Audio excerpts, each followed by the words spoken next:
รียบโซ่เราใส่ในกัญญาออกก้นจมพูแพะกระไดเพียบระบาดลุนเนียงได้บานบางสดับการวิธีปรมีระบาดประชุบารัง AFE ในเวลีนี้เมาปรำปียุกการวิธีปรมีโดยประธิดา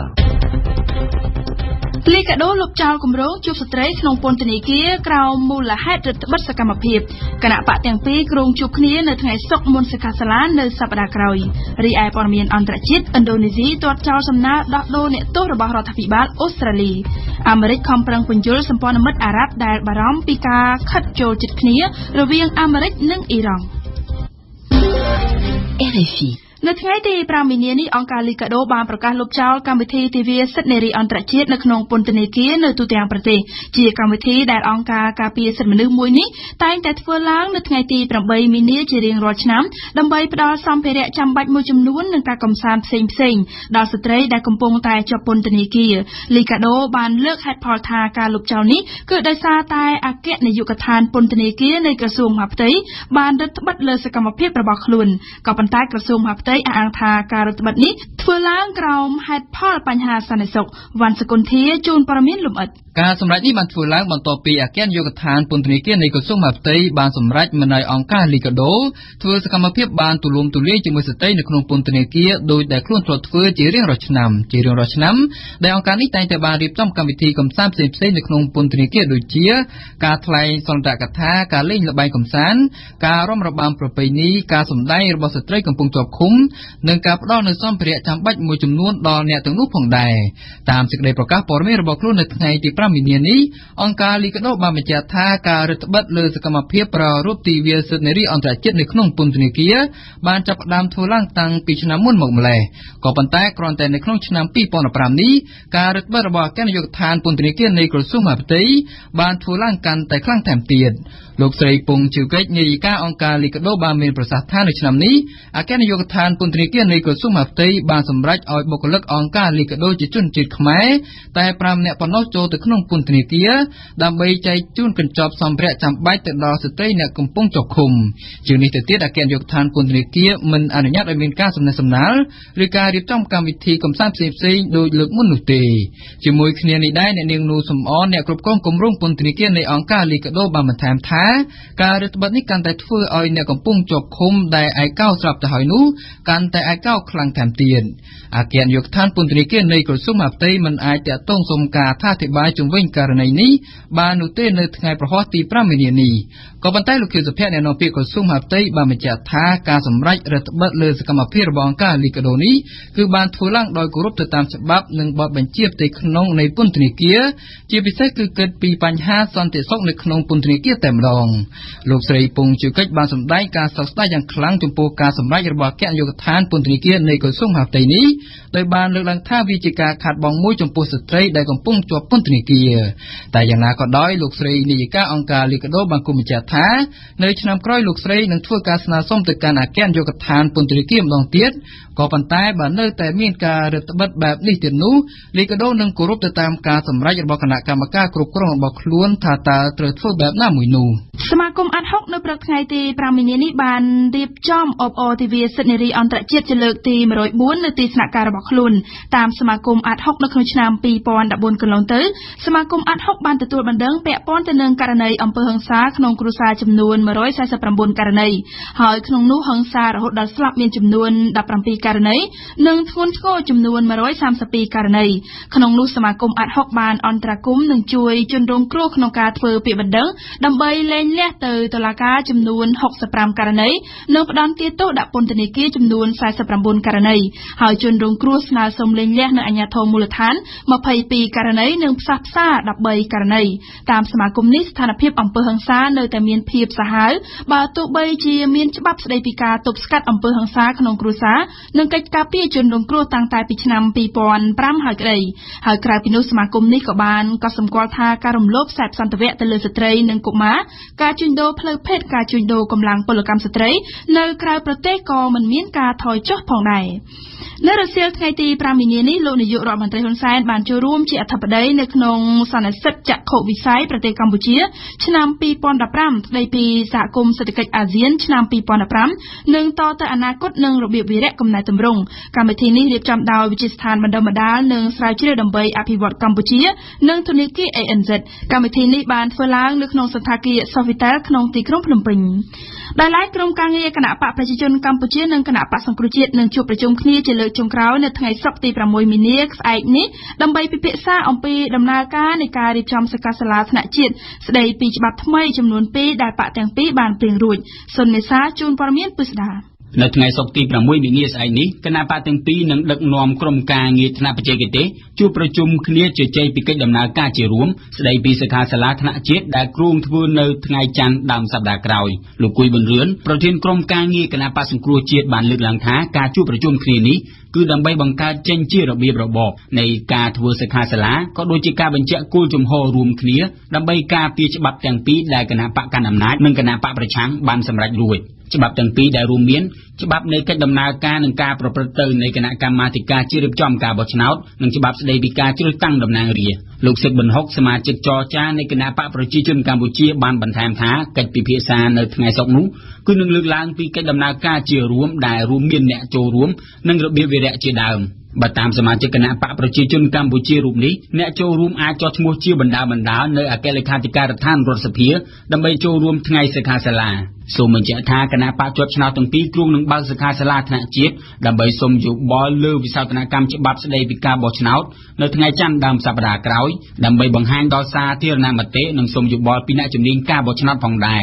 ទន្ទឹមនឹងគណៈបកទាំងពីរគ្រោងជួបប្រជុំគ្នានិយាយពីរបៀបវារៈនៃសិក្ខាសាលានោះអង្គការសម្ព័ន្ធអឺរ៉ានិងអង្គការដំណាភៀបកម្ពុជាកាលពីថ្ងៃពុធទី4មីនាបានចេញសេចក្តីថ្លែងការណ៍របស់ខ្លួនដើម្បីទាមទារឲ្យគណៈបកទាំងពីរបង្ហាញពីរបៀបវារៈមុននឹងសិក្ខាសាលាគូបញ្ជាក់ថាសង្គមស៊ីវិលបានរិះគន់លើសេចក្តីព្រៀងសេចក្តីស្នើច្បាប់ដែលគណៈបកទាំងពីរបានសម្រេចនោះថាមានការកែប្រែតិចតួចហើយថែមទាំងបានរដ្ឋបិទនិងបានប៉ះពាល់ដល់សិទ្ធិរបស់សង្គមស៊ីវិលថែមទៀតផងព្រោះតែសង្គមស៊ីវិលត្រូវបានដាក់ឲ្យនៅអព្យាក្រឹតប៉ុន្តែកងទ័ពនិងកងកម្លាំងប្រដាប់អាវុធរួមទាំងមន្ត្រីតុលាការអាចចូលរួមសកម្មភាពនយោបាយដោយស្របច្បាប់យ៉ាងណាក៏ដោយលោកគួយប៊ុនរឿនបានលើកឡើងថាគណៈបកទាំងពីរមិនព្រួយបារម្ភចំពោះការរិះគន់ពីមជ្ឈដ្ឋានខាងក្រៅនោះទេព្រោះច្បាប់ថ្មីដែលទើបតែកំណែទម្រង់នោះគឺមានលក្ខណៈទូលំទូលាយជាងមុនដែលធានាបាននូវសុក្រិតភាពយុត្តិធម៌ជាងមុនបើតាមលោកគួយប៊ុនរឿនដដែលសង្គមស៊ីវិលនឹងអាចយល់កាន់តែច្បាស់នៅពេលដែលបានស្ដាប់សេចក្តីលម្អិតនៅក្នុងច្បាប់ថ្មីទោះបីជាបែបណាក៏ដោយគណៈបកទាំងពីរបានបញ្ជាក់ថាសិក្ខាសាលាថ្នាក់ជាតិ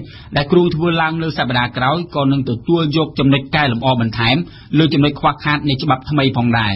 ក្រសួងរ៉ែនិងធម្មពលបានចាប់ផ្ដើមបើកប្រតិបត្តិការលុបបំបាត់អាជីវកម្មរ៉ែខុសច្បាប់នៅក្នុងក្របខ័ណ្ឌទូទាំងប្រទេសហើយប្រតិបត្តិការនេះនឹងប្រើកម្លាំងកងរាជអាវុធហត្ថលើផ្ទៃប្រទេស PM ចំនួន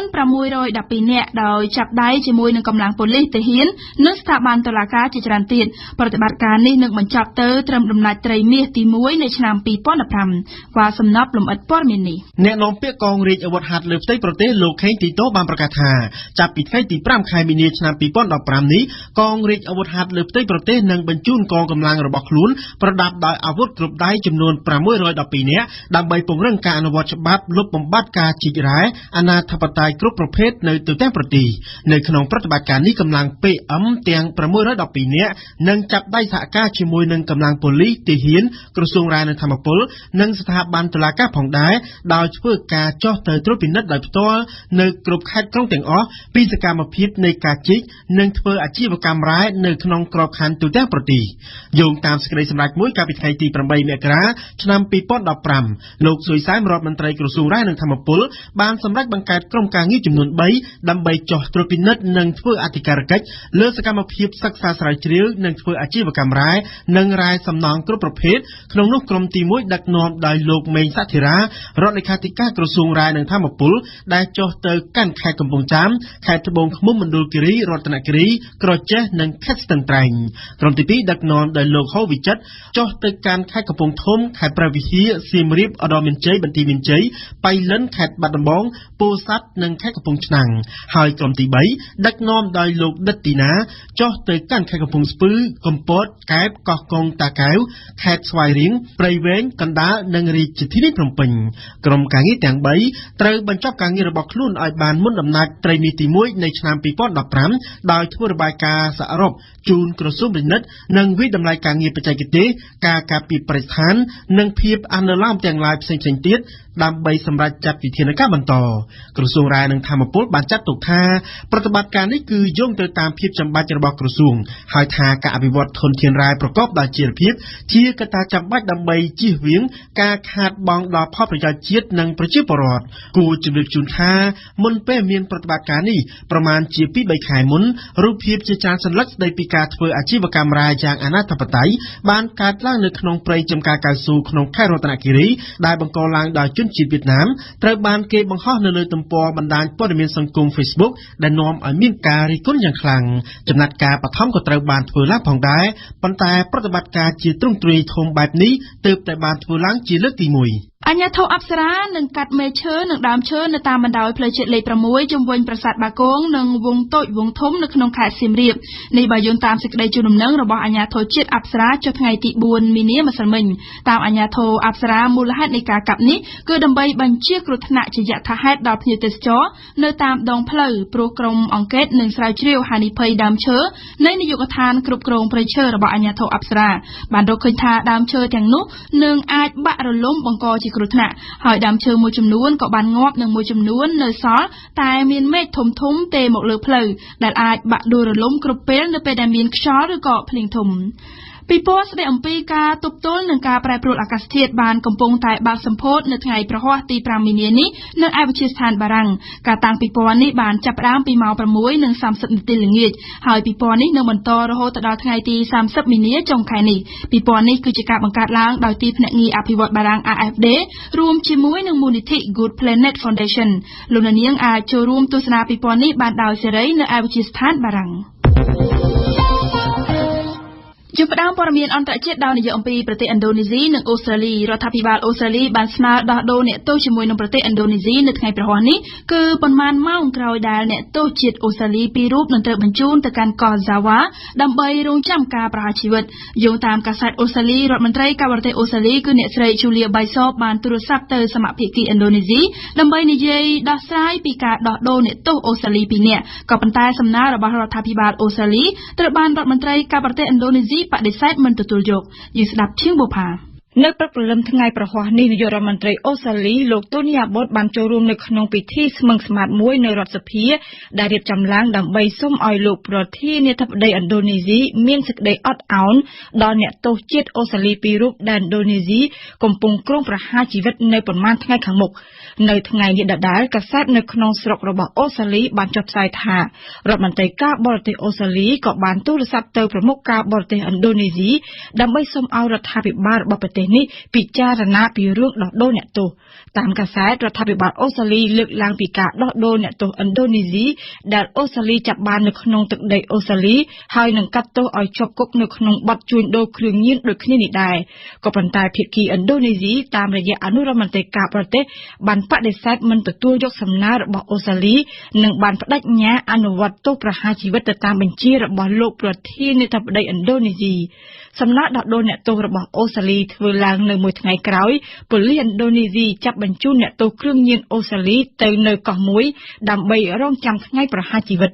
ជនជាតិអូស្ត្រាលី2រូបដែលត្រូវបានតុលាការឥណ្ឌូនេស៊ីកាត់ទោសប្រហារជីវិតកាលពីឆ្នាំ2006ពីបទដឹកនាំបណ្ដាញក្រុមជួញដូរគ្រឿងញៀនចេញពីឥណ្ឌូនេស៊ីទៅអូស្ត្រាលីនោះនឹងត្រូវអាជ្ញាធរឥណ្ឌូនេស៊ីប្រហារជីវិតនឹងគ្រាប់កាំភ្លើងនៅក្នុងថ្ងៃខាងមុខជាមួយនឹងអ្នកទោសបរទេស8នាក់ផ្សេងទៀតដែលជាប់ទោសនៅក្នុងរឿងគ្រឿងញៀននេះដែរសូមបញ្ជាក់ថានៅឥណ្ឌូនេស៊ីការប្រហារជីវិតអ្នកទោសបានចាប់ផ្ដើមមានសកម្មភាពឡើងវិញនៅឆ្នាំ2013កាលពីថ្ងៃទី18មករាដើមឆ្នាំនេះឥណ្ឌូនេស៊ីបានប្រហារជីវិតជាលើកទី1អ្នកទោសជួញដូរគ្រឿងញៀនទាំងបរទេសនិងឥណ្ឌូនេស៊ីចំនួន6នាក់ ការប្រហារជីវិតអ្នកទោសរបស់ឥណ្ឌូនេស៊ីនេះបានបង្កឲ្យមានប្រតិកម្មរិះគន់យ៉ាងខ្លាំងពីបណ្ដាប្រទេសដែលមានជនជាតិរបស់ខ្លួនជាប់នៅក្នុងសំណាញ់ច្បាប់របស់ឥណ្ឌូនេស៊ីរដ្ឋមន្ត្រីអូស្ត្រាលីធ្លាប់បានព្រមានរួចហើយថាទំនាក់ទំនងរវាងឥណ្ឌូនេស៊ីនិងអូស្ត្រាលីនឹងអាចជួបល្អកកយូរអង្វែងប្រសិនបើឥណ្ឌូនេស៊ីប្រហារជីវិតជនជាតិអូស្ត្រាលីទោះប្រឈមទៅនឹងប្រតិកម្មរិះគន់ឬក៏សំណើសុំឲ្យមានការលើកលែងពីសំណាក់មេដឹកនាំបរទេសក៏ដោយដែលនៅក្នុងនោះក៏មានប្រធានាធិបតីបារាំងផងដែរនោះលោក Joko Widodo ប្រធានាធិបតីឥណ្ឌូនេស៊ីនៅតែប្រកាន់ជំហររឹងមាំមិនលះបង់ចោលនៅការប្រហារជីវិតអ្នកទោសដែលមានជាប់ពាក់ព័ន្ធទៅនឹងគ្រឿងញៀនសម្រាប់ប្រមុខដឹកនាំឥណ្ឌូនេស៊ីគ្រឿងញៀនបានបំផ្លិចបំផ្លាញសង្គមដោយវាបានសម្លាប់យុវជនឥណ្ឌូនេស៊ីយ៉ាងតិច50នាក់នៅក្នុងមួយថ្ងៃឯកអគ្គរដ្ឋទូតសហរដ្ឋអាមេរិកប្រចាំនៅប្រទេសកូរ៉េខាងត្បូងគឺលោក Mark Lippert បានរបួសមុខនឹងដៃរបស់លោកនៅថ្ងៃប្រហ័សនេះនាក្នុងទីក្រុងសេអ៊ូលដោយសារតែការវាយប្រហារពីបរិយាម្នាក់ដែលប្រឆាំងទៅនឹងសមយុទ្ធយោធារវាងអាមេរិកនិងកូរ៉េខាងត្បូងហើយកូរ៉េខាងជើងបានរៀបរាប់នៅថ្ងៃប្រហ័សនេះថាការវាយប្រហារដោយកំបិតទៅលើឯកអគ្គរដ្ឋទូតអាមេរិកប្រចាំនៅក្នុងទីក្រុងកូរ៉េខាងត្បូងគឺលោក Mark Lippert ថាគ្រាន់តែជាទណ្ឌកម្មប៉ុណ្ណោះសម្រាប់ការសម្រេចចិត្តរបស់អាមេរិកនៅក្នុងការចូលរួមសមយុទ្ធយោធាប្រចាំឆ្នាំជាមួយនឹងកូរ៉េខាងត្បូងតាមប្រព័ន្ធផ្សព្វផ្សាយរបស់កូរ៉េខាងជើងការវាយប្រហារទៅលើលោក Lippert គឺជាការឆ្លុះបញ្ចាំងឲ្យមានទស្សនៈជាសាធារណៈរបស់ពលរដ្ឋកូរ៉េខាងត្បូងរិះគន់ដល់អាមេរិកថាជាដើមហេតុបង្កឲ្យមានសង្គ្រាមនៅក្នុងឧបទ្វីបកូរ៉េតាមរយៈការចូលរួមនៅក្នុងលំហាត់សមយុទ្ធយោធារួមគ្នានេះគូជំរាបជូនថាឲ្យតែមានសមយុទ្ធយោធារវាងអាមេរិកនិងកូរ៉េខាងត្បូងឧបទ្វីបកូរ៉េតែងតែមានភាពតានតឹងជានិច្ចដោយសារតែកំហឹងរបស់កូរ៉េខាងជើងនៅថ្ងៃប្រហ័សទី5មីនានេះសភាចិនបានបើកសម័យប្រជុំវិសាមញ្ញប្រចាំឆ្នាំដោយមានការចូលរួមពីអ្នកតំណាងរាស្ត្រប្រមាណជា 3000 នាក់នេះគឺជាឱកាសដែលអនុញ្ញាតឲ្យរដ្ឋាភិបាលធ្វើការបូកសរុបលទ្ធផលទូទៅនៅក្នុងឆ្នាំកន្លងមកហើយនឹងការកំណត់ទិសដៅសម្រាប់ឆ្នាំ2015នេះនៅក្នុងសន្ទរកថានាពេលបើកសម័យប្រជុំលោកនាយករដ្ឋមន្ត្រីចិនលីកឺជៀងបានលើកយកសំណុំរឿងជាច្រើនទៅនិយាយមានតាំងពីវិស័យសេដ្ឋកិច្ចវិស័យការពារជាតិវិស័យបរិស្ថាននិងយុទ្ធនាការប្រឆាំងអំពើពុករលួយជាដើមតែអ្វីដែលលោកលីកឺជៀងបានប្រកាសជាចំហដោយមិនលាក់លៀមនោះគឺការប្រកាសទម្លាក់ព្យាករណ៍កំណើនសេដ្ឋកិច្ចសម្រាប់ឆ្នាំ2015ដែលអាចមានត្រឹមតែ 7% តែប៉ុណ្ណោះយើងនឹងវិលមកលម្អិតព័ត៌មាននេះជាបន្តទៀតនៅក្នុងនីតិព្រឹត្តិការណ៍អន្តរជាតិប្រចាំថ្ងៃនៅពេលបន្តិចទៀតនេះដោយមានអន្តរាគមន៍ពីគុជគុណធីរាព្រះអង្គម្ចាស់ William របស់ចក្រភពអង់គ្លេសបានទទួលការកោតសរសើរពីអ្នកប្រើប្រាស់អ៊ីនធឺណិតនៅថ្ងៃប្រហ័សនេះបន្ទាប់ពីព្រះអង្គបានទៅបំពេញទស្សនកិច្ចនៅកន្លែងអភិរក្សសត្វដំរីនៅក្នុងប្រទេសចិននោះបានថ្កោលទោសចំពោះការជួញដូរសត្វព្រៃខុសច្បាប់ថាជាទម្រង់នៃឧក្រិដ្ឋកម្មដ៏សាហាវសូមបញ្ជាក់ថាព្រះអង្គម្ចាស់ William បានថ្លែងសារនៅក្នុងខេត្តយូណានទីដែលមានការអភិរក្សសត្វព្រៃនិងជាកន្លែងដែលព្រះអង្គអះអាងថាមានឧក្រិដ្ឋកម្មជួញដូរសត្វព្រៃយ៉ាងឃោរឃៅជាការថ្លែងនៅក្នុងដំណើរទស្សនកិច្ចរយៈពេល4ថ្ងៃនៅក្នុងប្រទេសចិនរបស់ព្រះអង្គក្នុងនោះព្រះអង្គម្ចាស់ក៏បានជួបជាមួយនឹងប្រធានាធិបតីចិនគឺលោកស៊ីជីនពីងនិងបានជួបសំណេះសំណាលជាមួយនឹងសិស្សានុសិស្សចិនក្នុង Clinic បាល់ទាត់សៀងហៃផងដែរនេះគឺជាដំណើរទស្សនកិច្ចលើកដំបូងរបស់ខ្សែរាជវង្សអង់គ្លេសនៅក្នុងប្រទេសចិនបន្ទាប់ពីម្ចាស់ស្ត្រី Elizabeth ទី2បានទៅទីនោះកាលពីឆ្នាំ1986លោកប្រមុខការទូតអាមេរិក John Kerry បានធ្វើដំណើរនៅថ្ងៃប្រហ័សនេះទៅកាន់ប្រទេសអារ៉ាប៊ីសាអូឌីតក្នុងកិច្ចប្រជុំជាមួយនឹងរដ្ឋមន្ត្រីការបរទេសរបស់បណ្ដាប្រទេសអារ៉ាប់នៅក្នុងសមុទ្រពាក់លោក John Kerry ត្រូវគេរំពឹងថានឹងបកស្រាយប្រាប់សម្ព័ន្ធមិត្តអារ៉ាប់ពីជំហររបស់អាមេរិកចំពោះប្រទេសអ៊ីរ៉ង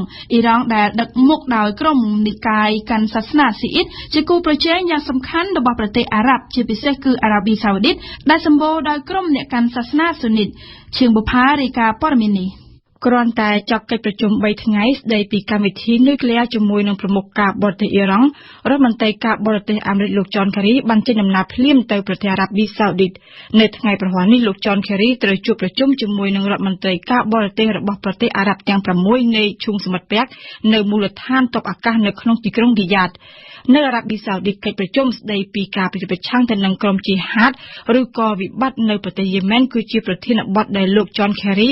ត្រូវលើកនិយាយជាមួយនឹងប្រទេសសម្ព័ន្ធមិត្តអារ៉ាប់ក៏ប៉ុន្តែជាមួយគ្នានោះគេមើលឃើញថាការដែលលោក John Kerry ប្រញាប់ចេញដំណើរទៅអារ៉ាប៊ីសាអូឌីតនៅក្រៅចប់កិច្ចប្រជុំជាមួយនឹងរដ្ឋមន្ត្រីការបរទេសរបស់ប្រទេសអ៊ីរ៉ង់ក៏ព្រោះតែលោក John Kerry ចង់ទៅនិយាយធានាផ្ដល់ទំនុកចិត្តដល់ប្រទេសអារ៉ាប់សម្ព័ន្ធមិត្តនៅពេលថ្មីនេះសម្ព័ន្ធមិត្តជាច្រើនរបស់អាមេរិកនៅក្នុងតំបន់ដើមបូព៌ាមិនថាអ៊ីស្រាអែលឬក៏ប្រទេសអារ៉ាប់ ដែលជាគូប្រជែងរបស់អ៊ីរ៉ង់នៅក្នុងបននោះទេបានចាប់បារម្ភក្រែងអាមេរិកបដូរជំហរចំពោះប្រទេសអ៊ីរ៉ង់បន្ទាប់ពីប្រទេសទាំងពីរបានបង្កើនការចរចាជាច្រើនដើម្បីរកកិច្ចព្រមព្រៀងមួយស្តីពីកម្មវិធីនុយក្លេអ៊ែរអ៊ីរ៉ង់ឲ្យបានមុនដាច់ខែមីនានេះសម្ព័ន្ធមិត្តរបស់អាមេរិកខ្លាចថាកិច្ចព្រមព្រៀងណាមួយស្តីពីកម្មវិធីនុយក្លេអ៊ែររបស់អ៊ីរ៉ង់នោះនឹងធ្វើឲ្យអាមេរិកត្រូវរើគ្នាឡើងវិញជាមួយនឹងប្រទេសអ៊ីរ៉ង់មុននឹងចាក់ចេញពីប្រទេសស្វីសនៅថ្ងៃពុធលោក John Kerry បាននិយាយថាលោកយល់ពីជំហរព្រួយបារម្ភរបស់ប្រទេសនានាទៅលើប្រទេសអ៊ីរ៉ង់អាមេរិកក៏មានជំហរមួយច្បាស់លាស់ចំពោះអ៊ីរ៉ង់ក៏ប៉ុន្តែដំបូងគេត្រូវដោះស្រាយធ្វើយ៉ាងណាកុំឲ្យប្រទេសអ៊ីរ៉ង់មានអាវុធនុយក្លេអ៊ែរជាមុនសិនអ្នកនាំពាក្យរបស់ក្រសួងការបរទេសអាមេរិកវិញក៏បាននិយាយធានាដែរថាអាមេរិកកំពុងតែធ្វើការចរចាជាមួយនឹងអ៊ីរ៉ង់ដើម្បីរកឲ្យឃើញនូវកិច្ចព្រមព្រៀងស្តីពីកម្មវិធីនុយក្លេអ៊ែររបស់អ៊ីរ៉ង់ក៏ប៉ុន្តែមិនមែននៅក្នុងគោលដៅចង់ផ្សះផ្សាទំនាក់ទំនងល្អឡើងវិញជាមួយនឹងអ៊ីរ៉ង់នោះទេ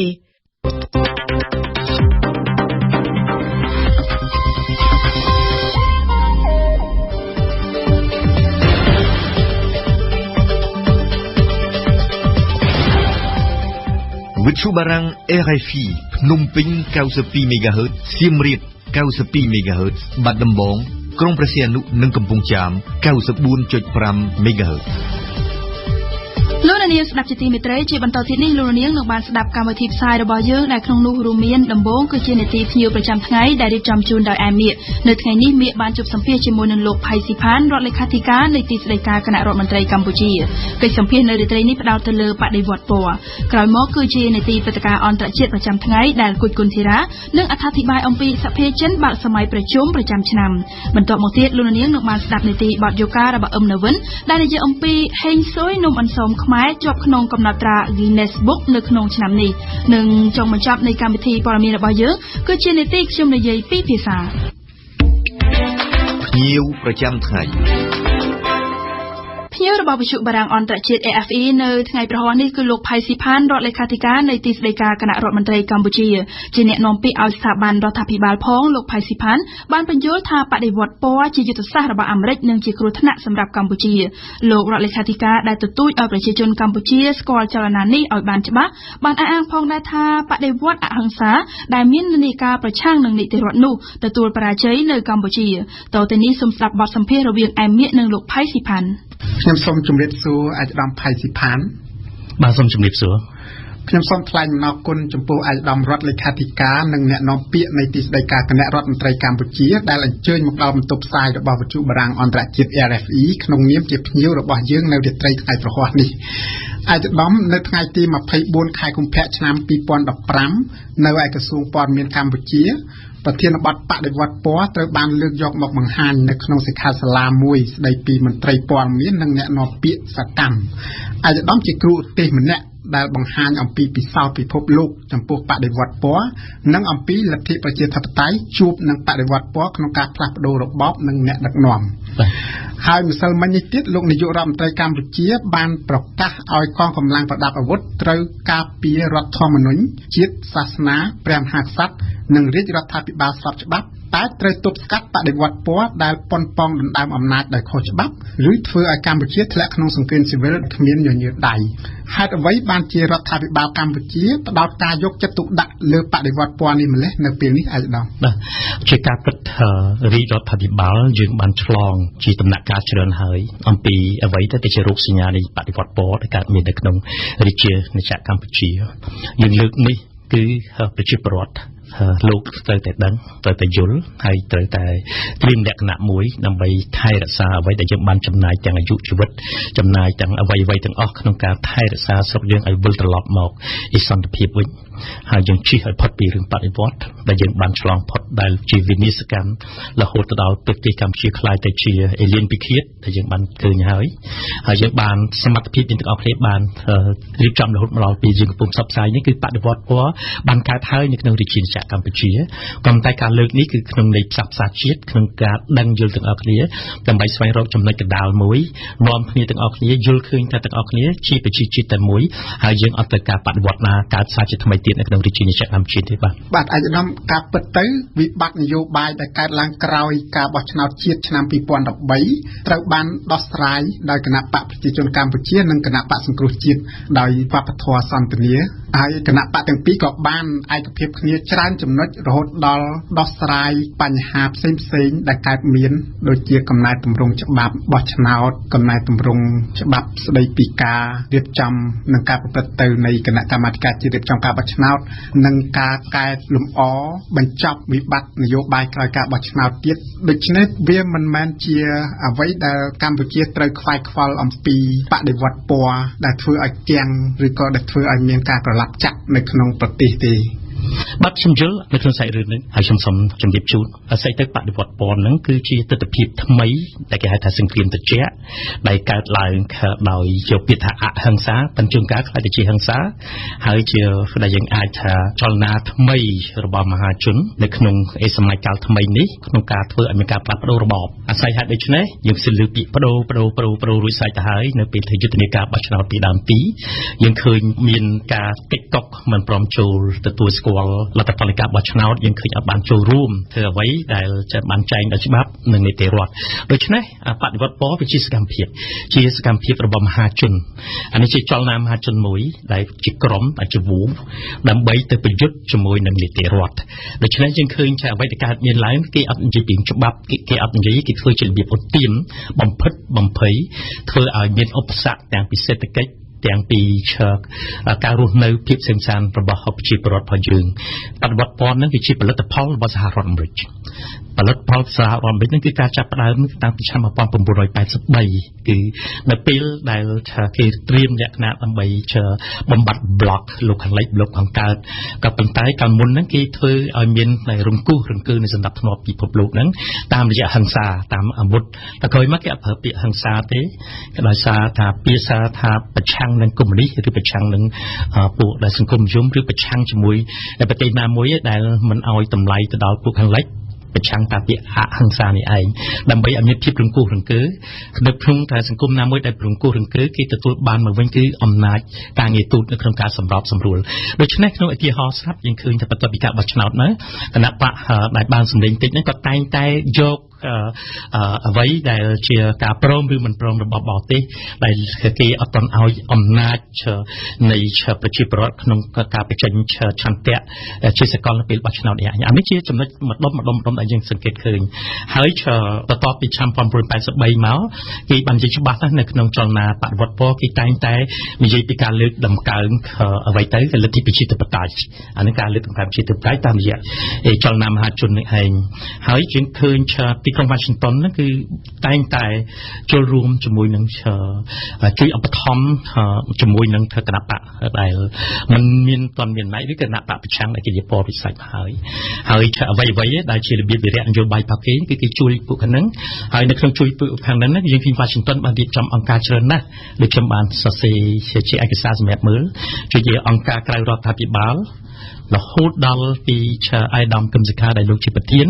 នៅមជ្ឈមណ្ឌលសិទ្ធិមនុស្សកម្ពុជាដែលជាអង្គការក្រៅរដ្ឋាភិបាលទទួលលុយពីខាងក្រៅមកលោកក៏រៀបចំឲ្យខ្លាយទៅជាឯករាជ្យបកនយោបាយហើយអ្វីដែលបដិវត្តពណ៌ហ្នឹងវាតែងតែកើតទៅណាដែលជាការបទពិសោធន៍នៅក្នុងពិភពលោកគឺវាបង្កើតនៅជាតែគេមើលតែប្រជាជាតិណាមួយជាប្រជាជាតិយុទ្ធសាស្ត្រនយោបាយប្រគេឧទាហរណ៍ដូចជាប្រទេសភូមាដែលនៅចន្លោះប្រទេសចិនហើយជាមួយនឹងប្រទេសឥណ្ឌាហើយនឹងប្រទេសលោកសេរីឆានឹងហើយគេឃើញបដិវត្តពណ៌ភាគច្រើនតែជាពិសេសយើងបានដឹងទាំងអស់គ្នាថាកើតឡើងនៅភូមិភាគមជ្ឈិមបូព៌ាបាទពួក Middle East ហ្នឹងហើយដោយសារប្រទេសទាំងអស់ហ្នឹងគឺមានធនធានធម្មជាតិដូចជារ៉ែដូចជា gas អញ្ចឹងហើយឬមួយក៏វាអាចកើតឡើងមាននៅប្រទេសណាមួយដែលគេយល់ឃើញថាគេអាចយកមកប្រើប្រាស់ជាមូលដ្ឋាននៃកងទ័ពរបស់គេបានបាទប៉ុន្តែនៅកម្ពុជាហេតុអ្វីបានជាបដិវត្តពណ៌មានកំណើតហើយតើកម្ពុជាមានផលប្រយោជន៍អីសម្រាប់បាទអានេះកម្ពុជាយើងអាចមើលឃើញថាវាជាអង់គ្លេសថា geopolitical interest ជាផលប្រយោជន៍សាស្ត្រនយោបាយរបស់មហាអំណាចខាងលិចបាទអានេះយើងអាចនិយាយចឹងបានហើយឬមួយក៏គេមានបារម្ភមួយថាកម្ពុជាហ្នឹងក៏ដែលជាប្រទេសមួយដែលមានលំអៀងទៅប្រទេសកុម្មុយនីសជាពិសេសប្រទេសចិនអាដាមបដិវត្តពណ៌ឬបដិវត្តអហិង្សាហ្នឹងអាចនឹងបន្តមានអតិភិបនៅកម្ពុជារបៀបណាបានជាលោកនាយករដ្ឋមន្ត្រីហ៊ុនសែនប្រកាសឲ្យកងទ័ពពង្រឹងការតាមដានជាប់ជាប្រចាំដូច្នេះបាទអានឹងជាផលប្រយោជន៍អ្វីទៅយើងហៅថាជាផលប្រយោជន៍ជាសន្តិសុខជាតិដូច្នេះអ្វីដែលលើកឡើងដោយសម្ដេចអគ្គមហាសេនាបតីតេជោហ៊ុនសែនហ្នឹងលោកលើកឡើង ស្របទៅតាមរដ្ឋធម្មនុញ្ញដែលចង្អុលប្រាប់ដែនសមត្ថកិច្ចនិងសមត្ថភាពរបស់រដ្ឋាភិបាលខ្ញុំចង់ឲ្យអាយដាមមេតាជួយបញ្ជាក់ឡើងវិញថាតើបដិវត្តពណ៌នៅកម្ពុជាអាចនឹងមានរូបរាងឬក៏អត្ថិភាពរបស់វាយ៉ាងដូចម្តេចនៅក្នុងកម្ពុជានាពេលអនាគតបានជាវាคล้ายទៅជាសេចក្តីព្រួយបារម្ភរបស់លោកនាយករដ្ឋមន្ត្រីហ៊ុនសែនខ្ញុំថាមិនមែនលើកថាអានេះជាសេចក្តីព្រួយបារម្ភរបស់សម្ដេចព្រះមហាក្សត្រលោកហ៊ុនសែនឬបណ្ដាស្ថាប័នជាតិមួយចំនួនដែលពាក់ព័ន្ធនឹងសន្តិសុខជាតិទេអានេះជាការវិធានការមួយដែលយើងឆ្លើយតបទៅនឹងអ្វីដែលខ្ញុំបានជម្រាបជូនវិញហ្នឹងគឺមាត្រា52គឺថាការរំលឹកឡើងវិញថាធ្វើយ៉ាងម៉េចការពិនិត្យអនុគលភាពធានាសណ្ដាប់ធ្នាប់និងសន្តិសុខសាធារណៈអានឹងជាកាតព្វកិច្ចភារកិច្ចរដ្ឋាភិបាលជាការក្រើនរំលឹកហើយអ្វីដែលយើងបានឆ្លងរួចសាច់មកហើយពីរឿងអបដិវត្តពណ៌ដែលគណៈបកហើយដែលជាដៃគូរបស់យើងបានធ្វើបានសាកល្បងរួចសាច់ទៅហើយក៏មិនតែបរាជ័យដោយសារទី1យើងនៅមានការគិតមួយថាយើងជាខ្មែរប្រជាជាតិតែមួយយើងនៅនឹកឃើញអំពីបណ្ដាំប្រទេសបរមរតនកោដ្ឋនិយាយពីឯករាជ្យជាតិរបស់យើងមិនអនុញ្ញាតឲ្យបរទេសណាលោកដៃចូលនៅក្នុងជ្រែកនៅក្នុងការសម្រេចចិត្តរបស់មហាជនរបស់យើងទេដូច្នេះនីតិរដ្ឋយើងត្រូវតែពង្រឹងសន្តិសុខជាតិត្រូវតែពង្រឹងដើម្បីអ្វីដើម្បីរក្សាសន្តិភាពរក្សាសន្តិភាពដល់មហាជនរបស់យើងបាទអាយដាមតាមពិតទៅក្រៅពីភាពខ្លាំងក្នុងការថែរក្សាសន្តិភាពស្ថិរភាពសន្តិសុខនិងដំណើរការនៃការអភិវឌ្ឍជាតិរដ្ឋាភិបាលកម្ពុជាដែលដឹកនាំដោយគណៈបព្វជិជនកម្ពុជានឹងពិតជាបានទទួលស្គាល់នៅចំណុចខ្វះខាតខ្លះរបស់ខ្លួនហើយក៏បានធ្វើកំណែទម្រង់ដើម្បីជាប្រយោជន៍ចំពោះប្រជាជនមន្ត្រីរាជការនិងកងកម្លាំងប្រដាប់អាវុធដែរដូច្នេះរដ្ឋាភិបាលដឹកនាំដោយគណៈបព្វជិជនកម្ពុជាអាចចាត់ទុកថាជារដ្ឋាភិបាលពូកែរក្សានិងការពារអំណាចរបស់ខ្លួនតើកម្ពុជាមិនអាចផ្លាស់ប្ដូរមេដឹកនាំនៅក្នុងកលៈទេសៈនេះទេឬអាយដាមបាទសូមអរគុណការលើកឡើងនេះជាការលើកឡើងតេឡេកដែលក្រុមពួកបដិវត្តពណ៌មកនិយាយដែលគេរៀបចំជាប្រព័ន្ធជាបណ្ដាញដូចជាHuman Rights Watch ដូចជា Freedom House ដូចជានេះគេធ្វើឲ្យមានចលនាគិតគូមួយថាសម្ដេចព្រះមហាសេនាបតីតេជោហ៊ុនសែនលោកនៅក្នុងអំណាចយូរហើយប៉ុន្តែគេភ្លេចគិតអំពីរដ្ឋធម្មនុញ្ញគេភ្លេចគិតពីសិទ្ធិសេរីភាពរបស់គណៈបកនីមួយបើយើងថាសម្ដេចព្រះមហាសេនាបតីតេជោហ៊ុនសែនយូរមកហើយចុះយើងមិនថាឲ្យអៃដាមសាន់រងស៊ីមិនគិតទៅប្រធានបកនឹងយូរមកដែរដូច្នេះទាំងអស់គ្នានេះគឺជាត្រូវតែគោរពស្វ័យជំរឿសរបស់គណៈបកពីព្រោះសម្ដេចព្រះមហាសេនាបតីតេជោហ៊ុនសែនមកពីលោកគណៈបកលោកទុកចិត្តប្រជាពលរដ្ឋរបស់លោកទុកចិត្តដូច្នេះយើងឈរទៅលើនៅក្នុងរបបរដ្ឋធម្មនុញ្ញដល់របបសភានិយមរបស់យើងគឺអនុញ្ញាតឲ្យគណៈបកដែលលោករៀបចំហើយគណៈបកឈ្នះហ្នឹងគឺអាចរៀបចំរដ្ឋាភិបាលមួយដូចបានខ្ញុំជម្រាបទៅដូច្នេះអ្វីនៃការផ្លាស់ប្ដូរនៃថ្នាក់ដឹកនាំគឺទៅតាមសភាទៅតាមនីតិកាលទៅតាមសិទ្ធិស្វ័យសម្រេចរបស់គណៈបកគេនីមួយដូច្នេះសូមកែពាក្យលោកបន្តិចលោកថាសម្ដេចហ៊ុនសែនលោកការពារអំណាចមិនមែនទេយើងទាំងអស់គ្នាយើងការពារឆន្ទៈបមាជនដែលលោកបោះឆ្នោតទុកចិត្តគ្រប់តបេក្ខភាពរបស់សម្ដេចព្រះមហាសេនាបតីតេជោហ៊ុនសែនគឺគេឃើញច្បាស់ថាសម្ដេចតេជោជាអ្នកនាំសន្តិភាពចូលកម្ពុជាគឺមិនដែលមាននេះតាំងពីសម័យបាក់បែកអង្គរមកអធិបតេយ្យយើងបានទទួលបានសន្តិភាពដល់ពេលនេះអាយដាមការប៉ុនប៉ងផ្ដួលរំលំរដ្ឋាភិបាលណាមួយទោះបីតាមរយៈកម្លាំងក្តីតាមរយៈការបោះឆ្នោតក្តីក៏អាចកើតចេញពីការមិនសប្បាយចិត្តរបស់សាធារណជនដែលជាម្ចាស់ឆ្នោតដូច្នេះការប៉ុនប៉ងផ្លាស់ប្ដូរណាមួយអាចថាមកពីរដ្ឋាភិបាលនៅក្នុងអំណាចបានធ្វើឲ្យប្រជាជនម្ចាស់ឆ្នោតទាំងឡាយមិនពេញចិត្តនឹងការគ្រប់គ្រងរបស់ខ្លួនដែរទេអាយដាមបាទអានឹងជាការលើកទៅហើយជាបានយើងមានយន្តការនៃការបោះឆ្នោតដើម្បីឆ្លើយតបថាលោកពេញចិត្តឬមិនពេញចិត្តដែលផ្ដល់ឱកាសជាសកលដើម្បីឆ្លើយតបតាមរយៈការបោះឆ្នោតនេះឯងដូច្នេះនីតិរដ្ឋដើម្បីដែលយើងកំពុងតែពង្រឹងនីតិរដ្ឋនឹងយើងជួបនឹងអ្វីដែលភាពប្រកបប្រកបដែលយើងអាចនិយាយបដិវត្តពណ៌ហេតុអ្វីថាបដិវត្តពណ៌គឺគាត់ធ្វើឲ្យមានចលនាមហាជនដើម្បីមានចលនាមហាជនគាត់ញុះញង់ឲ្យមានការបះបោរដាក់សម្ពាធធ្វើឲ្យពិការអំណាចសាធារណៈហើយនឹងតាមរយៈនយោបាយឧទាមឬធ្វើឲ្យបាត់បង់នៅសន្តិភាពរបស់សង្គមសូមថ្លែងអំណរគុណអាយដាមផៃស៊ីផានដែលជាភ្ញៀវរបស់វិទ្យុបារាំងអន្តរជាតិ RFE នៅរាត្រីនេះខ្ញុំសូមជម្រាបលាអាយដាមត្រឹមប៉ុណ្ណេះសិនបាទសូមអរគុណ កម្មវិធីនេះសហការឧបត្ថម្ភដោយគីណាល់មួយសម្រាប់ការឈឺចុកចាប់មួយគីណាល់ក្របសម្រាប់បំបត្តិគ្រុនក្តៅបំបត្តិឈឺធ្មេញឈឺក្បាលនិងឈឺចុកចាប់ពេលមករដូវពីរ៉ាមីតជាទីភ្នាក់ងារបកប្រែនាំមុខគេឋានសួគ៌បុគ្គលជារមណីយដ្ឋានប្រវត្តិសាស្ត្រដ៏ល្អឯកមានបដិសណ្ឋារកិច្ចល្អឥតខ្ចោះអាកាសធាតុបរិសុទ្ធនិងត្រជាក់គ្រប់រដូវកាលសាកលវិទ្យាល័យឯកទេសនៅកម្ពុជា CUS សិក្សាដើម្បីគុណភាពសិក្សាដើម្បីសមត្ថភាពវិជ្ជាជីវៈសិក្សានៅ CUS ស៊ីម៉ង់អន្ត្រីពេជ្រសុភរឹងសុភជាប់ក្រុមហ៊ុន Sinvenyu មានកម្មវិធីបង្ហាញពីភាពខុសគ្នារវាងកាហ្វេគីមីនិងកាហ្វេធម្មជាតិនិង Esilida ជាប្រជាធនាគារដែលលោកអ្នកជឿទុកចិត្តបម្រើសេវាកម្មរហ័សទាន់ចិត្តប្រកបដោយសុវត្ថិភាពនិងតម្លាភាពព្រឹត្តិការណ៍អន្តរជាតិប្រចាំថ្ងៃនៅក្នុងនីតិព្រឹត្តិការណ៍អន្តរជាតិប្រចាំថ្ងៃរបស់យើងនៅរាត្រីនេះយើងមានអន្តរាគមន៍ពីគុជគុណធីរ៉ាជំរាបសួរគុណធីរ៉ាសួស្តីធីតា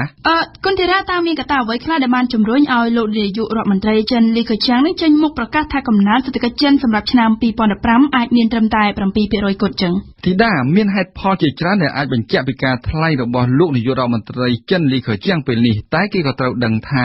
ការដែលលោកលីខឺឈាំងបានប្រកាសទម្លាក់ការព្យាករណ៍កំណើនសេដ្ឋកិច្ចចិនសម្រាប់ឆ្នាំ2015មកនៅត្រឹម 7% ពេលនេះក៏មិនមានអ្វីគួរឲ្យភ្ញាក់ផ្អើលដែរព្រោះវាបានឆ្លើយតបទៅនឹងការព្យាករណ៍របស់ក្រុមអ្នកវិភាគនាពេលកន្លងមកតើកំណើនសេដ្ឋកិច្ចចំនួន2ខ្ទង់ដែលចិនធ្លាប់បានទទួលនាពេលកន្លងមកបានចប់ហើយឬគ្មានចម្លើយច្បាស់លាស់ចំពោះសំណួរនេះទេតែក្នុងកលៈទេសៈសប្តាហ៍ថ្ងៃគឺប្រហែលជាមិនអាចទៅរួចទេជាក់ស្ដែងក្នុងឆ្នាំ2014កន្លងទៅចិនទទួលបានកំណើនសេដ្ឋកិច្ចតែ 7.4% ប៉ុណ្ណោះពលគឺតិចជាងការព្យាករណ៍ដែលមាន 7.5% អត្រាកំណើនសេដ្ឋកិច្ច 7.4% គឺជាអត្រាដ៏ទាបដែលចិនមិនធ្លាប់ស្គាល់ទេក្នុងរយៈពេលជិត25ឆ្នាំកន្លងទៅឥឡូវនេះកំណើនសេដ្ឋកិច្ចសម្រាប់ឆ្នាំ2015អាចនឹងធ្លាក់ចុះជាងឆ្នាំ2014ទៅទៀតពលត្រូវបានលោកប្រមុខរដ្ឋាភិបាលចិនលីខឺឈាំងព្យាករណ៍ត្រឹមតែ 7% ប៉ុណ្ណោះសម្រាប់លោកលីខឺឈាំងបញ្ហាមានទាំងនៅខាងក្រៅនិងនៅខាងក្នុង全球经济复苏艰难曲折，主要经济体走势分化。នៅខាងក្រៅសេដ្ឋកិច្ចពិភពលោកបានស្គាល់កំណើនតិចតួចស្ដួយស្ដើងនិងពោពេញដោយឧបសគ្គហើយមានប្រទេសមហាអំណាចសេដ្ឋកិច្ចខ្លះក៏កំពុងជួបវិបត្តិយ៉ាងត្រដាបត្រដួសនៅផ្ទៃក្នុងចិនបាននឹងកំពុងបន្តជួបការលំបាកនិងប្រឈមមុខនឹងបញ្ហាជាច្រើនជាក់ស្ដែងគឺសកម្មភាពសេដ្ឋកិច្ចបាននឹងកំពុងបន្តធ្លាក់ចុះជាលំដាប់多重困难和挑战相互交织ទីតាអ្វីដែលលោកលីខឺឈាំងចង់បញ្ជាក់នៅក្នុងសម្ដីរបស់គាត់នេះគឺថាចិនទទួលបានកំណើនសេដ្ឋកិច្ចតិចឬច្រើនគឺវាអាស្រ័យលើបរិបទសេដ្ឋកិច្ចពិភពលោកនិងសកម្មភាពសេដ្ឋកិច្ចក្នុងស្រុកគួរជំរាបជូនថាសន្ទុះកំណើនសេដ្ឋកិច្ចចិនបានពឹងផ្អែកលើវិស័យសំខាន់ពីរជាប្រពៃណីគឺវិស័យអចលនទ្រព្យនិងវិស័យនាំចេញតែបើគេគិតក្នុងរយៈពេល1ឆ្នាំកន្លងទៅវិស័យនាំចេញបានធ្លាក់ចុះ 3.2% រីឯទីផ្សារអចលនទ្រព្យក៏កំពុងត្រឹងមួយកន្លែងដែរនេះនៅមិនទាន់និយាយទេពីវិនិយោគបរទេសក្នុងស្រុកធ្លាក់ចុះឬមួយក៏ពាណិជ្ជកម្មក្រៅប្រទេសធ្លាក់ចុះជាដើមធីតាគុណធីរ៉ាលោកលីខឺឈាំងបានប្រកាសចេញនូវវិធានការអ្វីខ្លះដើម្បីផ្ដល់សន្ទុះកំណើនសេដ្ឋកិច្ចចិនទៅទីតាអ្វីដែលរដ្ឋាភិបាលទីក្រុងប៉េកាំងកំពុងចង់បានពេលនេះគឺមិនមែនមហិច្ឆតាអត្រាកំណើនសេដ្ឋកិច្ចចំនួន2ខ្ទង់ដែលខ្លួនធ្លាប់ទទួលបានរយៈពេល3ទសវត្សរ៍ជាប់គ្នាកន្លងទៅទេតែចង់បានកំណើនសេដ្ឋកិច្ចសមរម្យមួយដែលវាមិនផុយស្រួយនៅទេនិងយូរអង្វែងពលមិនមែនកំណើនសេដ្ឋកិច្ចមួយដែលខ្ពស់កប់ពពកហើយបែរជាធ្លាក់ទាបដល់បាតដីភ្លាមទេអញ្ចឹងហើយបានជារដ្ឋាភិបាលបានផ្ដើមបង្វែរបន្តិចម្ដងពីសេដ្ឋកិច្ចពឹងលើបំពង់ដង្ហើមអ្នកដទៃមកជាសេដ្ឋកិច្ចពឹងលើបំពង់ដង្ហើមខ្លួនឯងវិញម្ដងមានន័យថាកាត់បន្ថយពីសេដ្ឋកិច្ចពឹងលើការនាំចេញទៅបង្កើនតម្រូវការទីផ្សារក្នុងស្រុកតាមរយៈបង្កើនការចំណាយរបស់ប្រជាពលរដ្ឋចិនអ្វីដែលរដ្ឋាភិបាលចិនចង់បានគឺគំរូសេដ្ឋកិច្ចមួយដែលបដូរពីការអភិវឌ្ឍវិស័យផលិតកម្មសម្រាប់ការនាំចេញទៅបង្កើនការអភិវឌ្ឍវិស័យសេវាកម្មនិងផលិតកម្មសម្រាប់បំពេញតម្រូវការទីផ្សារក្នុងស្រុកវិញម្ដងគឺនយោបាយសេដ្ឋកិច្ចពឹងលើខ្លួនឯងនេះហើយដែលលោកលីខឺឈាំងបានបញ្ជាក់ថាបានចូលរួមបង្កើតការងារជាង13លានការងារនៅតាមជនបទក្នុងឆ្នាំ2014 ដោយបន្ថែមថានឹងបង្កើតបានជាង10លានការងារទៀតក្នុងឆ្នាំ2015នេះកម្មវិធីរបស់រដ្ឋាភិបាលគឺឲ្យមានអត្រាអ្នកអត់ការងារធ្វើត្រឹមតែ 4.5% ប៉ុណ្ណោះទន្ទឹមគ្នានេះលោកលីកជាងក៏បានប្រកាសពីបំណងចង់ពង្រឹងនិងធ្វើកំណែទម្រង់វិស័យរដ្ឋមួយចំនួនដើម្បីកាត់បន្ថយការចំណាយរបស់រដ្ឋដោយឡែកកត្តាសំខាន់ថ្មីមួយដែលត្រូវបានលោកលីកជាងចាត់ទុកជាគ្រឹះសេដ្ឋកិច្ចថ្មីពេលនេះគឺបង្កើនការអភិវឌ្ឍថាមពលស្អាតក្នុងន័យនេះក៏មានការចូលរួមកាត់បន្ថយឧស្ម័នផ្ទះកញ្ចក់ដែរទីតាក្រៅពីវិស័យសេដ្ឋកិច្ចក៏នៅមានវិស័យអត្ថភាពផ្សេងទៀតពិសេសគឺវិស័យការពារជាតិនិងការប្រយុទ្ធប្រឆាំងនឹងអំពើពុករលួយតើមានអ្វីថ្មីទៀតដែរទេគុណធីរ៉ាទីណាអ្វីដែលថ្មីនៅក្នុងវិស័យការពារជាតិគឺការកាត់បន្ថយថវិកាបន្តិចបន្តួចបើធៀបនឹងឆ្នាំ2014កន្លងទៅសម្រាប់ឆ្នាំ2015នេះថវិកាសម្រាប់វិស័យការពារជាតិនឹងដំឡើងតែ 10.1% ប៉ុណ្ណោះពលមានទឹកប្រាក់សរុបជាង $140,000 លានគឺតិចជាងឆ្នាំ2014ដែលបានដំឡើងដល់ទៅ 12.2% តែក្រុមអ្នកវិភាគបានយល់ឃើញថាតួលេខអាចនឹងមានច្រើនជាងនេះគួរបញ្ជាក់ថាចិនបានក្លាយជាប្រទេសទី2ក្នុងលោកបន្ទាប់ពីអាមេរិកនៅក្នុងចំណាយផ្នែកយោធានិយាយពីយុទ្ធនាការប្រយុទ្ធប្រឆាំងនឹងអំពើពុករលួយវិញលោកលីខឺជាងបានបញ្ជាក់ថារដ្ឋាភិបាលនឹងបន្តជំរុះជនពុករលួយនៅគ្រប់ជាន់ថ្នាក់និងគ្រប់លំដាប់ថ្នាក់ដោយដែលលោកប្រធានាធិបតីស៊ីជីនពីងធ្លាប់បានប្រកាសថានឹងកម្ចាត់តាំងពីសត្វមូសដល់សត្វខ្លាសម្រាប់លោកស៊ីជីនពីង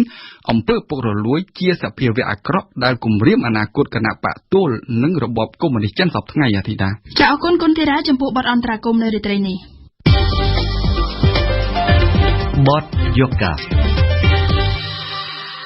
សហភាពសហព័ន្ធយុវជនកម្ពុជាដែលជាអ្នករៀបចំព្រឹត្តិការណ៍អង្គរសង្ក្រាន្តប្រចាំឆ្នាំនៅឆ្នាំនេះបានប្រកាសថាខ្លួននឹងធ្វើនំអន្សមខ្មែរឲ្យធំជាងគេបង្អស់នៅលើលោកនៅក្នុងកម្មវិធីអង្គរសង្ក្រាន្តឆ្នាំ2015នេះតាមគម្រោងនំអន្សមនោះនឹងមានទម្ងន់ដល់ទៅជាង3តោនកម្ពស់ជាង1ម៉ែត្រហើយមានបណ្ដោយប្រមាណជា5ម៉ែត្រអ្នករៀបចំធ្វើនំអន្សមនិយាយថានំនេះគឺជានំអន្សមយក្សធំជាងគេលើលោកហើយនៅពេលនោះក៏មានការសិក្សាមួយដើម្បីដាក់បញ្ចូលនំអន្សមយក្សនេះក្នុងកំណត់ត្រាពិភពលោក Guinness World ផងដែរសូមអញ្ជើញស្ដាប់បទយូការបស់អឹមណាវិនដូចតទៅ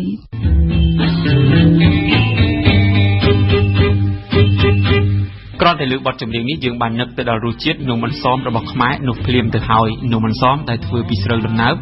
មានគ្រឿងផ្សំសណ្តែកដូងសាច់ជ្រូកវិចជាមួយស្លឹកចេកនេះនិយាយអំពីអន្សមជ្រូកពិតជាមានរសជាតិឆ្ងាញ់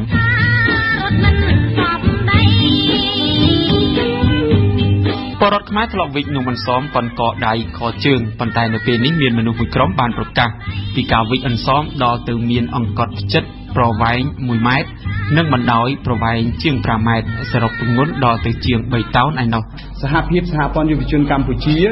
គឺយើងបានរៀបចំព្រឹត្តិការណ៍អង្គរសង្ក្រាន្តនេះចំនួន3ដងរួចមកហើយដែលការរៀបចំព្រឹត្តិការណ៍អង្គរសង្ក្រាន្តនេះគឺយើងមានភាពជោគជ័យពីមួយឆ្នាំទៅមួយឆ្នាំជាក់ស្ដែងគឺចំណុចពិសេសមួយរបស់យើងកាលពីឆ្នាំទៅគឺយើងបានធ្វើការដាក់តាំងនៅនំអន្សមយក្សមួយដែលមានទម្ងន់2តោនហើយនៅក្នុងឆ្នាំនេះពួកយើងទាំងអស់គ្នាបានសហការជាមូលមតិគ្នាជាយាមធ្វើនៅនំអន្សមយក្សមួយដែលធំដែលមិនធ្លាប់មាននៅក្នុងពិភពលោកយ៉ាងនេះអ្វីដែលពិសេសតាក់ទងជាមួយនឹងនំអន្សមយក្សនៅក្នុងព្រឹត្តិការណ៍អង្គរសង្ក្រាន្តឆ្នាំ2015នេះគឺថានំអន្សមយក្សនេះគឺជានំអន្សមយក្សមួយដែលយើងនឹងធ្វើឡើង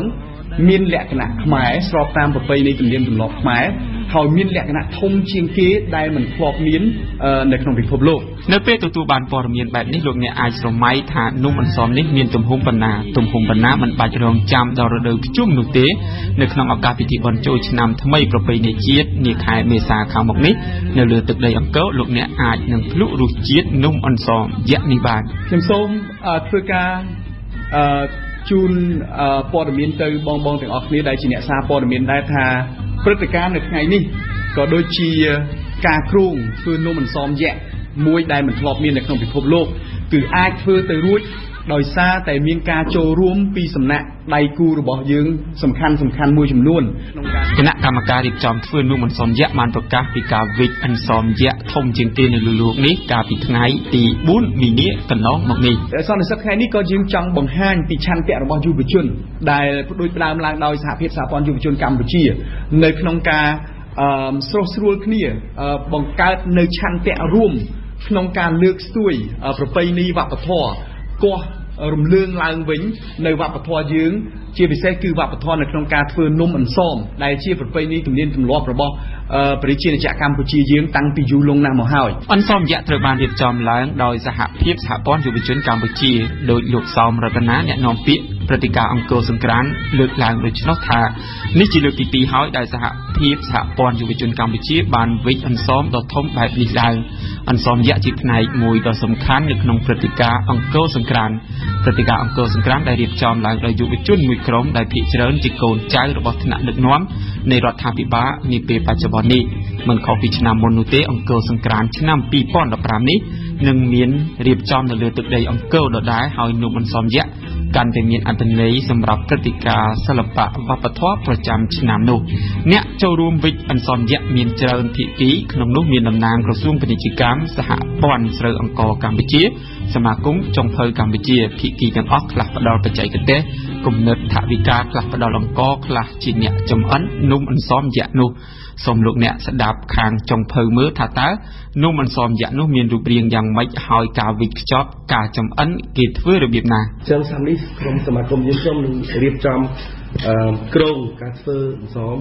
ធំជាឆ្នាំមុនគឺយើងមានមុខកាត់ដល់ទៅ1ម៉ែត្រ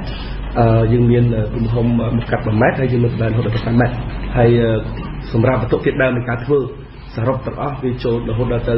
3.2 ដើមលោកច័ន្ទសុភាប្រធានសមាគមចុងភៅកម្ពុជាលោកបានមានបទពិសោធន៍វិចអន្សមយៈម្ដងហើយកាលពីឆ្នាំ2014លោកឲ្យយើងដឹងបន្ថែមពីការវិចខ្ចប់អន្សមយៈនៅឆ្នាំ2015នេះបន្តថាបែងចែកជា4ក្រុមមានតែក្រុមនីមួយៗមានទទួលខុសត្រូវផ្សេងៗគ្នាអ្នកខ្លះរៀបចំខាងសាច់ជ្រូកអ្នកខ្លះរៀបចំចំហុយសណ្ដែកអ្នកខ្លះរៀបចំខាងស្លឹកចេកជូតស្លឹកចេកអ្នកខ្លះរៀបចំវិចចំណងស្លឹកចេកបាទអញ្ចឹងនឹងមានដំណាក់កាលមួយៗទាំងអស់យើងរៀបទៅតាមដំណាក់កាលដូចជាយើងដំបូងឡើយយើងទៅរៀបគេហៅថាចំណងមុនគេរៀបស្លឹកចេកបើយើងរៀបអង្គចូលដាក់សណ្ដែកចូលបើយើងវិចខ្ចប់ហើយដំណាក់កាលចុងក្រោយពីថ្ងៃទី4នោះគឺយើងចាប់ផ្ដើមចំហុយបាទយើងចាប់ផ្ដើមចំហុយអន្សមហ្នឹងហើយយើងនឹងបន្ទាប់ពីចំហុយយើងក្រុងថានៅចំហុយរហូតដល់ទៅ24ម៉ោងហើយក្នុងនោះបន្ទាប់ពីយើងចំហុយយើងចាប់ផ្ដើមរៀបចំតុបតែងមុននឹងយើងធ្វើការដាក់ហែនៅល្ងាចថ្ងៃទី13ខែ4បាទគេនៅមិនទាន់ដឹងទេថាការចំណាយលុយអស់ប៉ុន្មានសម្រាប់ការវិចអន្សមយៈមួយនេះប៉ុន្តែប្រាក់ទំនងមិនមែនជារឿងលំបាកនោះទេសម្រាប់សហភាពសហព័ន្ធយុវជនកម្ពុជាសម្ព័ន្ធស្រូវអង្ករកម្ពុជាដែលមានកូនលោកឧបនាយករដ្ឋមន្ត្រីសុកអានជាប្រធាននោះបានចេញមុខជាអ្នកឧបត្ថម្ភអង្ករប្រណិតសម្រាប់វិចអន្សមយៈនេះលោកសុកពុទ្ធិវុឌ្ឍប្រធានសហព័ន្ធស្រូវអង្ករបានថ្លែងដូចនេះក៏ដែលយើងយកមកធ្វើអន្សមយៈនេះគឺមានបរិមាណតែចិត្ត1តោនដល់ដូច1តោនបាទអញ្ចឹងគឺវាធំមែនទែនអង្គអន្សមមួយធ្វើអស់អង្គ1តោនពុំជាងគេក្នុងពិភពលោកមិនដែលមានបាទនេះហើយជាឱកាសល្អដើម្បីផ្សព្វផ្សាយទៅដល់មហាជនទៅដល់ស្ថាប័នផ្សេងៗទៀតក្នុងការចូលរួមកម្មវិធីនេះឲ្យឃើញថាអន្សមខ្មែររបស់យើងនេះមិនត្រឹមតែឆ្ងាញ់ហើយធ្វើពីអង្គពិសេសរបស់ប្រទេសយើងទេគឺនឹងអាចផ្សព្វផ្សាយទៅដល់ពិភពលោកទៀតថាយើងអាចធ្វើអន្សមនេះគុំប៉ុណ្ណាដើម្បីឲ្យគេយល់ពីសារៈសំខាន់នៃប្រពៃណីយើងដែរនៅពេលអន្សមយៈឆ្អិនគេនឹងយកមកបង្ហាញមហាជនឲ្យបានឃើញនៅមុខអង្គរវត្តពលរដ្ឋអាចចូលរួមភ្លក់រសជាតិអន្សមយៈនេះបាននៅក្នុងព្រឹត្តិការណ៍អង្គរសង្ក្រាន្តនោះក៏គេមានកម្មវិធីប្រកួតគ្នាទទួលទាននំអន្សមយៈនេះទៅទៀតអន្សមឆ្អិនហើយគឺយើងយកវាទៅដាក់នៅទីតាំងដើម្បីធ្វើការតាំងសិនដើម្បីឲ្យភ្ញៀវទេសចរជាតិនិងអន្តរជាតិគាត់បានទស្សនាបន្តមកទៀតគឺ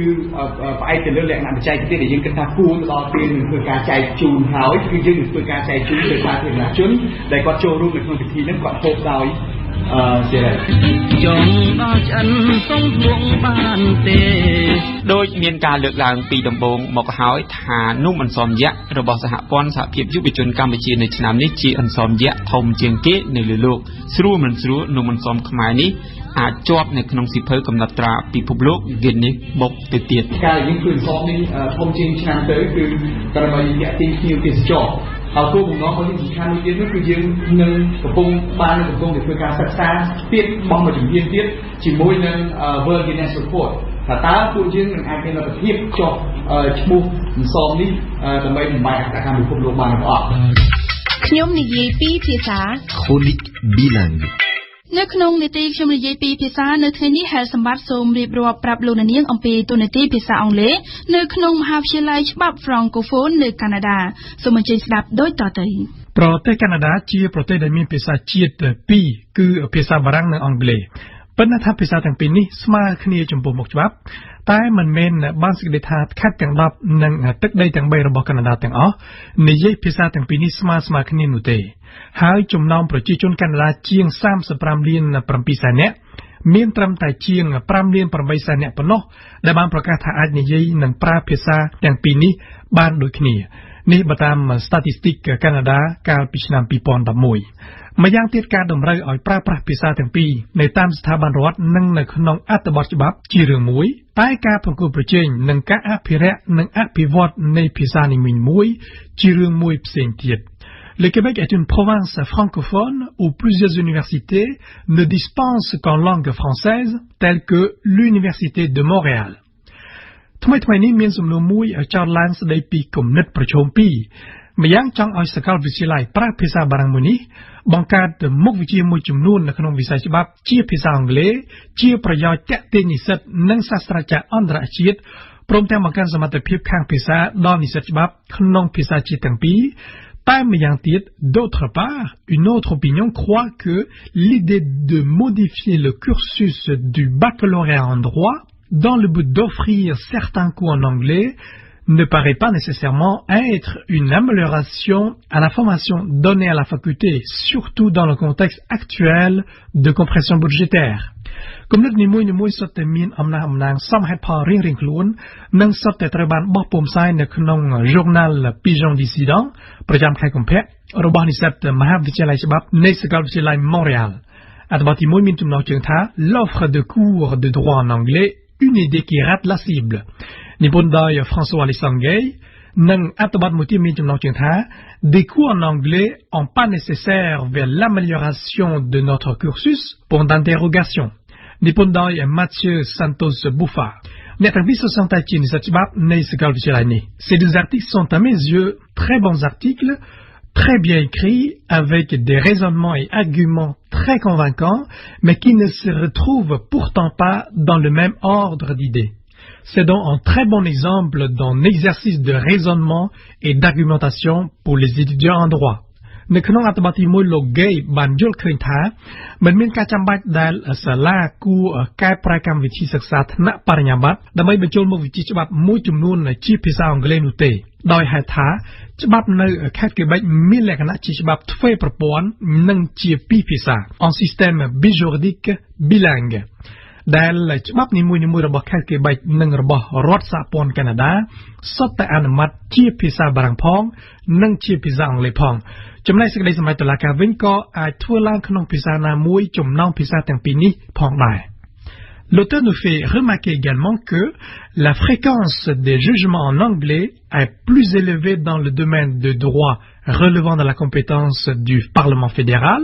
comme la faillite, le droit criminel, étant donné que les cas sont souvent issus d'autres provinces. Il est donc illusoire d'affirmer que nous recevons un enseignement strictement unilingue. ខ្ញុំសូមធ្វើកំណត់ចំណាំត្រង់នេះបន្តិចថាខេត្តកេបិចជាខេត្តដែលរក្សានៅប្រព័ន្ធច្បាប់រ៉ូម៉ាំងអាល្លឺម៉ង់គេមរតកបន្សល់ពី Nouvelle France ក្នុងវិស័យនីតិឯកជន droit privé ឯនៅក្នុងវិស័យនីតិសាធារណៈវិញ droit public ជាទូទៅគឺស្ថិតនៅក្នុងដែនអំណាចរបស់រដ្ឋសហព័ន្ធកាណាដាដែលទទួលឥទ្ធិពលច្រើនពីប្រព័ន្ធច្បាប់ common law របស់អង់គ្លេសដោយនេះហើយទើបគេតែងសម្គាល់ខេត្តកេបិចថាជាខេត្តដែលមានច្បាប់ទ្វេប្រព័ន្ធ système bijuridique ខុសពីខេត្តដទៃទៀតនៃកាណាដា Pour M. Gay, l'intérêt des étudiants étrangers pour l'Université de Montréal ne semble pas être problématique parce que cette université francophone et ses écoles affiliées accueillent 7870 étudiants internationaux sur un total de 64 000 étudiants, soit environ 12%. ម្យ៉ាងទៀតសាកលវិទ្យាល័យ Montréal មានឈ្មោះល្បីពេញពិភពលោកព្រោះនៅឆ្នាំ 2014-2015 នេះសាកលវិទ្យាល័យ Montréal មានចំណាត់ថ្នាក់ទី4ចំណោមគ្រឹះស្ថានសិក្សាថ្នាក់ឧត្តមប្រើភាសាបារាំងលើសកលលោកចំនួន83ដែលត្រូវបានចាត់ថ្នាក់ដោយ QS World University Ranking Donc, pour lui, mieux vaut faire primer la diversité des domaines d'enseignement sur la diversité linguistique des cours, car en haut lieu de savoir, comme l'Université de Montréal doit absolument chercher à transmettre le plus de connaissances dans le plus grand nombre de secteurs possible. ចំណែកក្នុងអត្ថបទទី2វិញលោក Santos Bufa យល់ឃើញថាយូនឹងឆាប់សាកលវិទ្យាល័យ Montreal គង់តែនឹងបញ្ចូលមុខវិជ្ជាច្បាប់មួយចំនួនជាភាសាអង់គ្លេសនោះទេដូចជាមុខវិជ្ជាវគ្គស័ព្ទច្បាប់ជាដើមព្រោះដើម្បីជាការកែលម្អដល់ការបណ្ដុះបណ្ដាលវិស័យច្បាប់ដើម្បីទាក់ទាញនិស្សិតបរទេសនិងសាស្ត្រាចារ្យបរទេសនិងដើម្បីឲ្យនិស្សិតត្រៀមខ្លួនបានល្អសម្រាប់ប្រឡូកនៅក្នុងមជ្ឈដ្ឋានទីផ្សារការងារនាពេលអនាគត L'auteur propose alors qu'une proportion de 10% de cours devrait être proposée tant en anglais qu'en français dans leur présentation ainsi que dans le contenu, avec toutefois la possibilité de remettre les travaux et examens en français. ព្រោះលោកយល់ថាការបណ្ដុះបណ្ដាលវិស័យច្បាប់ដែលល្អទាល់តែរាប់បញ្ចូលលក្ខណៈពិសេសនៃសញ្ញាច្បាប់ខ្លះដែលត្រូវតែរៀនជាភាសាអង់គ្លេសទើបអាចយល់បានច្បាស់ Le droit étant essentiellement le produit d'un texte, certains termes n'ont une signification que dans une langue spécifique. ម្យ៉ាងទៀតនៅក្នុងក្របខ័ណ្ឌតថភាពនៃធុរកិច្ចជាតិនិងអន្តរជាតិភាគច្រើននៃការពិភាក្សាឯកសារនិងការចរចាជារឿយៗធ្វើឡើងជាភាសាអង់គ្លេស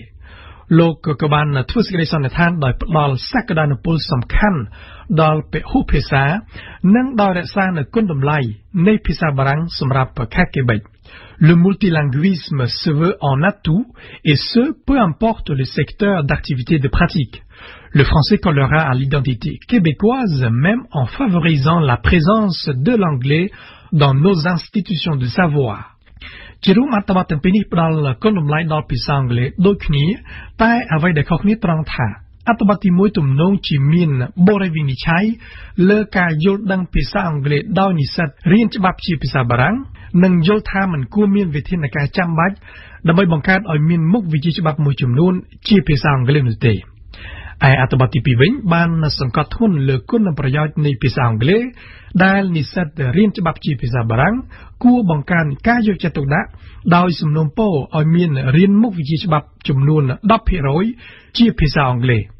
Quant à moi, avant d'apporter une réflexion sur ce sujet,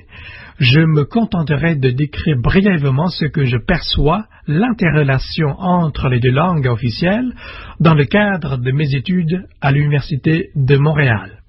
ចំពោះបទពិសោធន៍ផ្ទាល់ខ្លួនរបស់ខ្ញុំវិញខ្ញុំសរសេរនិក្ខេបបទជាភាសាបារាំងក៏ពិតមែនតែមួយចំនួនធំនៃឯកសារស្រាវជ្រាវជាភាសាអង់គ្លេស Cependant, mes sources de réflexion théorique, quant à elles, sont originaires de la doctrine plutôt française et québécoise. Ce qui me paraît très intéressant de faire le doctorat à l'Université de Montréal est que je peux présumer que mes premiers lecteurs, y compris les membres du jury, sont bilingues. ព្រោះក្នុងការសរសេរនិក្ខេបបទក្នុងវិស័យច្បាប់យើងមានអំណាចច្រើនដែលយើងត្រូវលើកជាសក្ខីភាពនៃគោលជំហរផ្ទាល់ខ្លួនលើបញ្ហាគតិយុត្តមួយឬច្រើន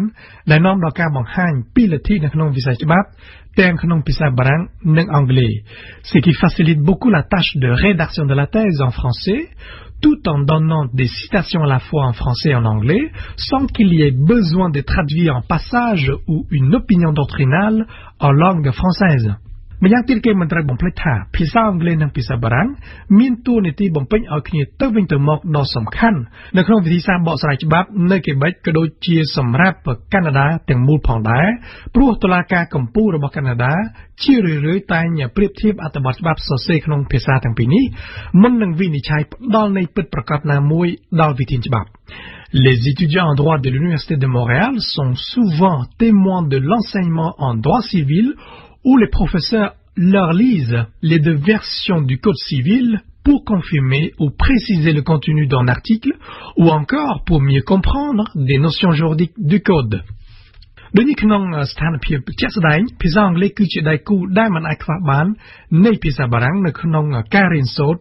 និងប្រកបវិជ្ជាជីវៈច្បាប់នៅកេបិច ការបង្កើតឲ្យមានមុខវិជ្ជាមួយចំនួនជាភាសាអង់គ្លេស